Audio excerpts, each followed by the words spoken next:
ஒரு விஷயத்து மேல அவ்ளோ பேஷனா இருந்தா தாங்க அதுக்காக அவ்ளோ டெடிகேட்டடா வொர்க் பண்ண முடியும். அந்த விஷயத்துல ஆக்டிங் மேல ரொம்ப பேஷனாவும், ரொம்ப டெடிகேட்டடாவும் இருக்கக்கூடியவர் தான் நம்ம சியான் விக்ரம் அவர்கள். சியான் விக்ரம் அவர்கள் கிட்ட போய் இந்த படத்துக்காக நீங்க இதெல்லாம் பண்ணுங்க அப்படின்னு சொல்லி கேட்டோம்னு வச்சுக்கோங்களேன்.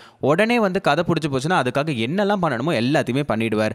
அவ்ளோ ரொம்ப டெடிகேட்டடா வொர்க் பண்ணக்கூடியவர் தான் நம்ம சியான் விக்ரம் அவர்கள். விக்ரம் அவர்களுடைய டெடிகேஷனுக்கு பெஸ்ட் எக்ஸாம்பிள் ஐ திரைப்படம் அப்படின்னு கூட சொல்லலாம்.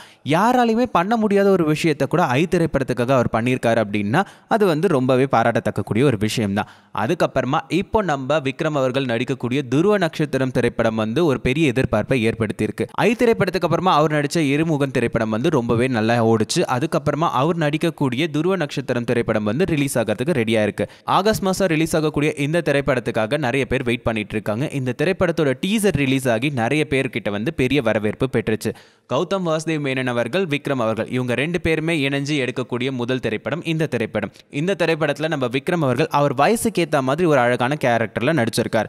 சால்ட் அண்ட் பெப்பர் ஹேர்ல அழகா தாடி வச்சு நடிச்சிருக்காரு நம்ம விக்ரம் அவர்கள். இந்த படத்தோட ஃபர்ஸ்ட் டீசரை பார்த்துட்டு நிறைய பேர் வந்து பாராட்டினாங்க. ஆனால் செகண்ட் டீசரை பார்த்துட்டு நிறைய பேர் ஃபிளாட் ஆயிட்டாங்க அப்படின்றது தான் உண்மையான ஒரு விஷயம். செகண்ட் டீசர்ல பார்த்தீங்கன்னா ரொம்ப சட்டிலா, ரொம்ப யதார்த்தமா அழகா ஒரு ஃபோன் கால், அந்த ஃபோன் கால்க்கு ஏற்ற மாதிரி ஒரு பென்ஸ் கார் வருது, ஒரு ஃப்ளைட், இவ்வளோதாங்க. இதை வச்சு அழகாக ஒரு டீசரை ரெடி பண்ணியிருந்தார் நம்ம கௌதம் வாசுதேவ் அவர்கள். அதுவும் அந்த டயலாக் எல்லாம் கேட்டுட்டு பசங்கள்லாம் மரண மாஸ் கிளப்பிட்டாங்கன்னா பார்த்துக்கோங்களேன். கௌதம் மேனன் படம் அப்படின்னாலுமே அட்லீஸ்ட் ஒரு கெட்ட வார்த்தையாவது இருக்கும்.